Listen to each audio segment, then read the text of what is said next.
line, then the area of the circle. तो होता क्या है, चलिए सर्किल हमने नहीं पढ़ाया इस बार अभी तक, और आगे मैं सर्किल को कंप्लीट करूंगा। उन्होंने बोला कि सर्किल जो है वो दोनों को एक्सिस को टच कर रहा है और उसके साथ साथ इस वाली लाइन को भी टच कर रहा है, इस वाली लाइन को, है ना। x बराबर 0 रखने पर कितना आ रहा है, -2, और y बराबर 0 पर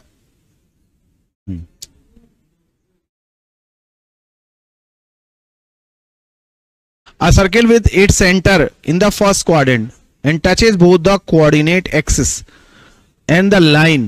अच्छा, इस लाइन को भी टच कर रहा है, जबकि लाइन कहां जा रही है, x बराबर 0 रखने पर आ रही है, y बराबर -2, y बराबर 0 रखने पर क्या आ रहा है, x बराबर 2। लाइन कहां पर है, किस क्वाड्रेंट में, 0, -2 यहां पर, और 2, 0 लाइन यहां है ना।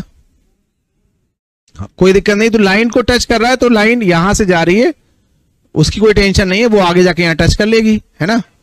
तो लाइन ये नहीं है, कोई समस्या नहीं है।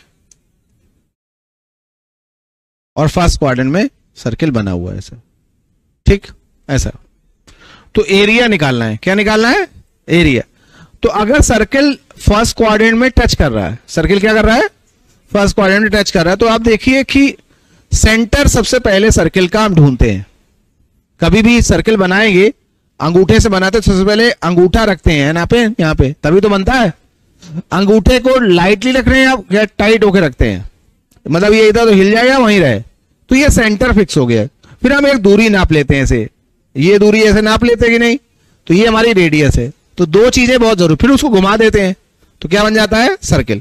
तो सेंटर बहुत जरूरी है और रेडियस भी जरूरी है। तो आप देखें कि ये भी रेडियस है और ये भी रेडियस है। रेडियस हमेशा क्या होती है, बराबर होती है, और यही हमारा x है, यही y है। तो r ये है, पॉइंट भी r कामा r होगी, रेडियस r है, और सेंटर के कोऑर्डिनेट भी r कामा r ही हुई है। यानी x कोऑर्डिनेट सेंटर का y कोऑर्डिनेट रेडियस बराबर हो गई। तो हमारा इक्वेशन सर्किल का होता है x माइनस h का whole square y minus k का होल स्क्वायर बराबर रेडियस का स्क्वायर r स्क्वायर। तो हियर क्या है, सारी चीजें सब समान है, बोलिए, है ना। तो मगर हमें सर्किल, अब टेंजेंट ये लाइन क्या है, x माइनस वाई बराबर 2 या x माइनस वाई माइनस 2 बराबर 0। बोलिए, हम अगर r निकाल लें, क्या निकाल लें, r निकाल लें, तो पाई r स्क्वायर हमारा एरिया हो जाएगा। यही तो करना है, हमें एरिया निकालना है, तो हमें r की तो जरूरत है, पूरा ताम झाम क्यों करा जा रहा है, r यूज किया जाए। तो अगर हम इस पे परपेंडिकुलर डालते हैं, अगर टेंजेंट पे परपेंडिकुलर डालते हैं, तो परपेंडिकुलर डिस्टेंस किसके बराबर होगी, अरे सेंटर से टेंजेंट पर डाला गया लंब क्या होगा, रेडियस के बराबर होगी। और डिस्टेंस तो निकालना हमने सिखाई है ना, नहीं निकाले, नहीं निकाली, सिखाई, सीखी है कि नहीं, क्या formula, ax1 plus by1 plus c, है ना, वो देखो यहां आ गया कि नहीं।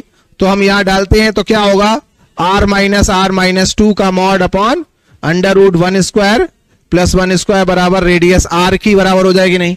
तो r कट गया कि नहीं, बोलिए, तो कितना आ जाएगा, 2 का मॉड बराबर r√2, बोलिए, है ना। तो r बराबर क्या आ जाएगा, √2 आ गया। तो पाई r स्क्वायर क्या आ गया, 2 पाई आ गया कि नहीं आ गया, हो गया कि नहीं हो गया। तो डिस्टेंस फार्मूला ही था बेसिकली। नहीं आया समझ में, तो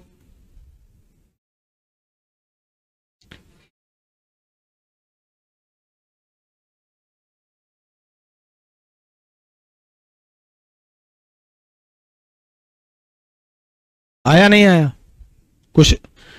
तो आज हमने एनालिसिस कर रहे थे किसकी, हाँ, ये देख रहे थे कि साइकोलॉजिकली 8 जून को क्या हुआ होगा जब 2 बजे से लेकर 4 बजे तक पेपर बच्चे दे रहे होंगे।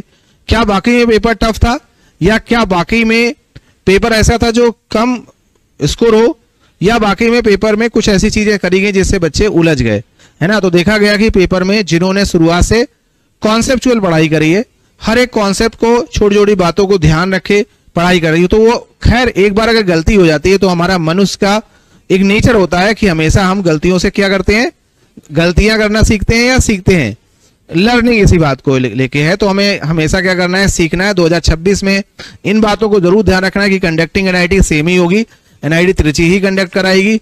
तो वो चीजें दोबारा फिर से जरूर अच्छे से करने की कोशिश करेगी जो पहली बार उन्होंने एक्सपेरिमेंट किया, और वो अच्छे से बढ़िया तरीके से एक्सपेरिमेंट करेंगे।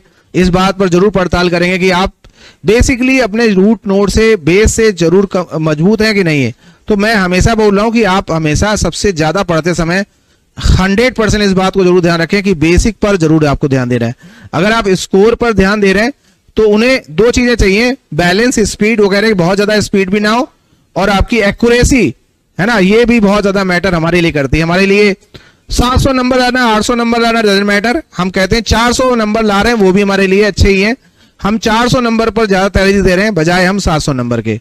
तो आपको 400, 450, 500 नंबर का टारगेट हमेशा रखना है। वो कह रहे हैं ऐसा भी नहीं कि तुमने इतनी एक्यूरेसी रखी कि तुम 200 नंबर ला रहे हो, अब तुम एकदम एक्यूरेसी चलिए। तो आज के लिए अभी इतना ही है, नेक्स्ट वाली क्लास में भी बात करेंगे क्या। तो कुछ ये क्वेश्चन तुम लगा रहे हो कि नहीं लगा रहे हो? प्यारे मोहन सभी